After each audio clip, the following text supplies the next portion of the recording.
holy moly. This is a championship team that they put together around Caitlin Clark. That game was the same one where Caitlin Clark, America's top basketball player, was conveniently left off the Olympic roster by a committee too proud to acknowledge that she was the future. Do you recall that hilarious moment when Team USA, the hand-picked elite squad, was embarrassed by the WNBA All-Stars? With Team USA, Clark's side swept the floor. When politics takes precedence over performance, it's humorous when the player you didn't want on your team goes out and defeats them. Caitlin is just a rookie in the WNBA. Wasn't playing bad, but wasn't playing like she's playing now. If we had to do it all over again, the way that she's playing, she would be in really high consideration of making the team. However, this is where things start to become truly funny. Keep in mind that so-called exclusive committee.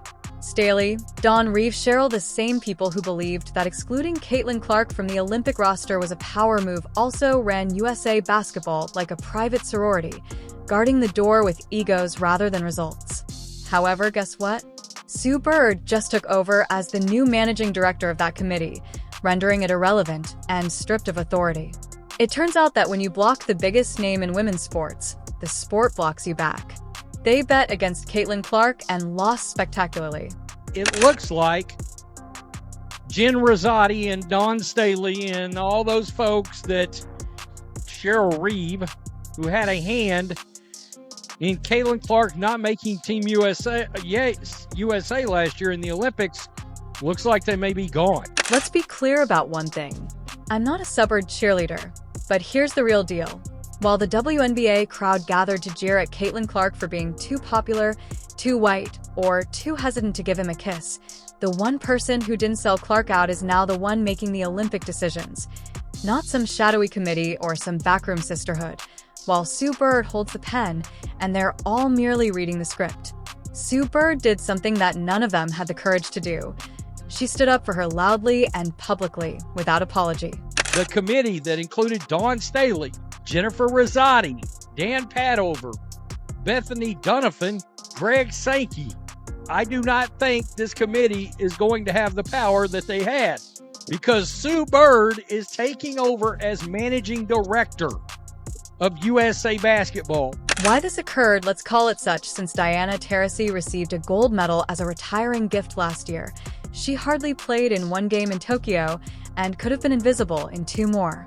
No points, no assists, and no effect, but she still received the gold because, after all, legacy counts. Let me be clear, Caitlin Clark, the basketball player with the most electrifying skill, who sells out arenas and draws millions of viewers, was told she hadn't earned it yet. Not only is it favoritism, but it's a rigged game masquerading as tradition when a 42-year-old on cruise control receives a free medal while a generational genius is turned away at the gate. Diana Taurasi should have been on just based off. Diana Taurasi literally contributed nothing to that squad, won a gold medal. There was games, she got a DNP, folks. She didn't even play one game. In two other games, she literally contributed nothing. Nothing, like an assist. In one game, she had 2 points. It was ridiculous. Remembering although Caitlin Clark was too inexperienced to make Team USA, she managed to gain enough experience to lead the Indiana Fever into playoff contention, break attendance records, and sell out arenas across the country. The truth is that nobody on the Olympic Committee wants to acknowledge that Clark is not only outperforming half of the team's players, but also outdrawing them. She is the reason the Indiana Fever are now the league's most talked about team, the only team that fans watch, and the biggest box office draw in women's basketball. You left her off the Olympic roster, but she is bringing an entire franchise back to prominence in her rookie season. Perhaps next time, choose players who truly make an impact. Remember during the Olympics, the person from either South Korea or Japan, holding up the Caitlin Clark sign? Team USA looked at that gentleman and said, $sign, $sign. These people over there in Japan, these people over there in South Korea, they're not paying for Team USA to come and watch hoop, but they'll pay for Caitlin Clark. And I'm telling you, I was not a women's basketball fan, but Caitlin Clark has introduced me and a lot of other people to the WNBA. When Caitlin Clark joined the WNBA, Some predicted that she would be revealed as a college star incapable of handling the professional game. However, she is not only surviving it, but transforming it. Prior to her arrival, the Indiana Fever were a joke. Now, they are the WNBA's Boston Celtics, built not on favoritism or legacy handouts, but on real skill, smart drafting, and Clark's game-changing presence. Clark doesn't just play, she multiplies value, turning Indiana into a legitimate playoff threat, a TV ratings machine, and a national storyline.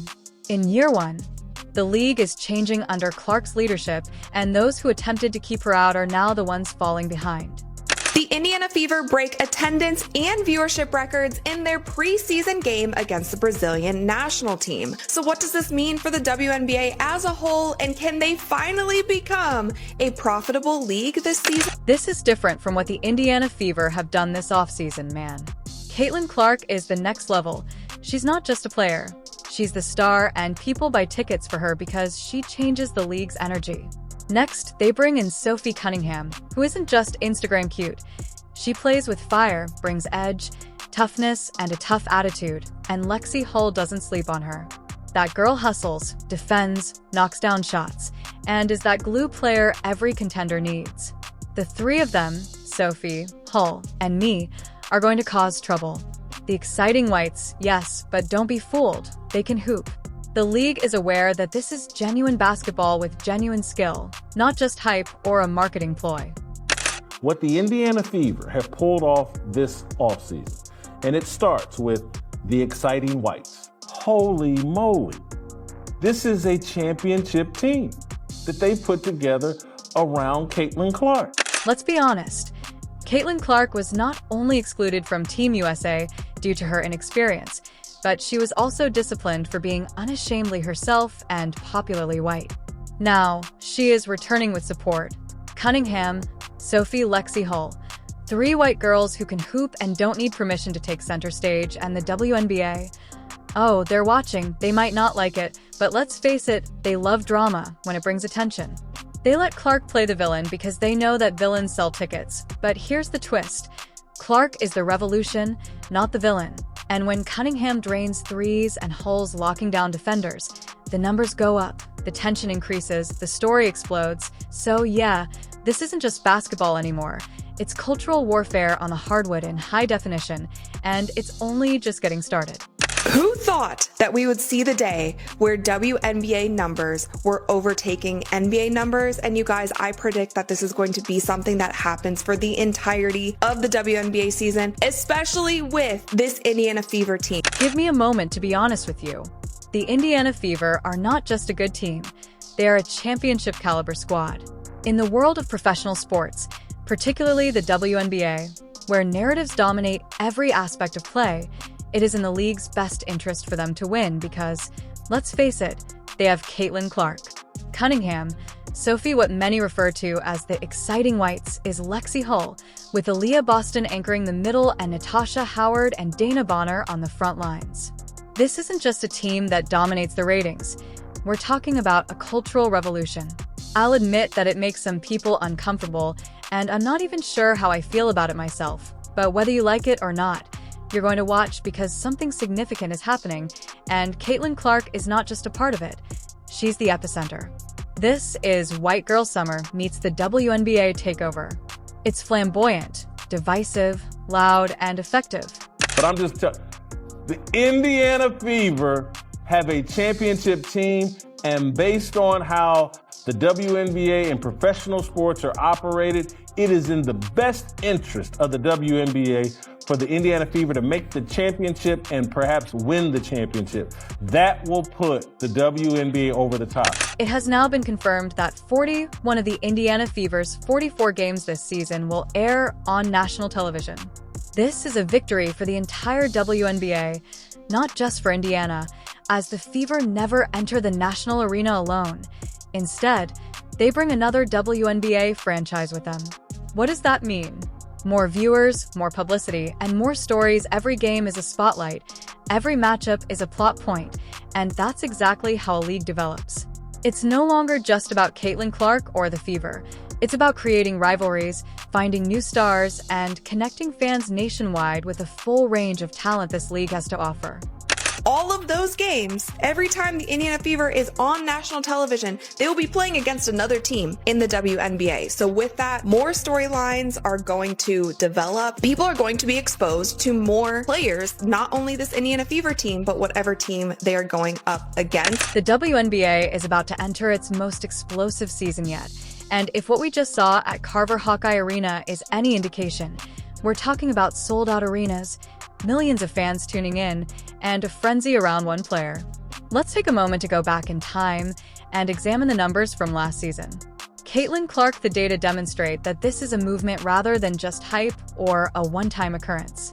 Last June, 2.97 million people turned in to watch the Indiana Fever play the Connecticut Sun, the highest-rated WNBA game in ESPN history, while 3.3 million watched the Indiana Fever play the Chicago Sky, the most viewed WNBA game across all platforms in 23 years.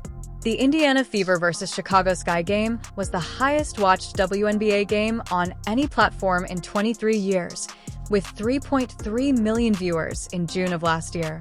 Watching the Fever take on the Connecticut Sun, 2.97 million people tuned in. The WNBA game, with the highest rating in ESPN history, the Indiana Fever versus Chicago Sky game, was the highest-watched WNBA game on any platform in 23 years, with 3.3 million viewers in June of last year. Watching the Fever take on the Connecticut Sun, 2.97 million people tuned in. The WNBA game, with the highest rating in ESPN history, these are more than just remarkable numbers. These are tectonic shifts, and if you're still wondering why one word, Clark, there were also a lot of WNBA games on ION. Before the WNBA season began last year, many people didn't even know what ION was, but if you look at the 7 games that had over 1 million viewers on ION, you'll see why. The Fever Indian is every single one of those 7 games, 1.6 million, 1.34 million, 1.26 million, you guys can see. And they're playing here against the Chicago Sky, against the Mercury, against the Lynx, against the Aces, against the Dream, and against the Mystics. It doesn't truly matter who the Indiana Fever is going up against. They're going to get viewership and they're going to get attendance. Since most Americans couldn't name a single player on the Brazilian team, let's be honest, the preseason match versus Brazil wasn't supposed to be a huge issue. Brazil's team was gracious, full of heart, and obviously excited for the moment. But let's face it, this wasn't a top-tier WNBA-level opponent. But the venue was packed, the cameras were rolling, the noise was off the charts, and the energy was like a finals game. Now, imagine the storylines when Caitlin Clark takes on elite WNBA competition. The Fever team isn't the same group from last season. They're deeper, sharper, and out for blood, and with Clark in charge, they're going to start winning a lot. Tickets for this game actually sold out within the hour when it was announced, and people were lining up for over 3 hours before the game just to get into this arena. It would be an understatement to say that this game was highly anticipated. It wasn't just a preseason matchup. It was a full-fledged event, and we all know why. The Brazilian team was young. We're talking players who, if they lived in the US, would still be in high school or just starting college. And they had the guts to enter a sold-out Iowa arena, face nearly 15,000 cheering fans, and take on the Indiana Fever, a team that is now being considered a serious contender in the WNBA largely because of Clark's arrival. The final score was 108-44, but in a game dominated by Clark's presence and star power, even the opposing team had a moment in the spotlight, which speaks volumes about what she's doing for this league.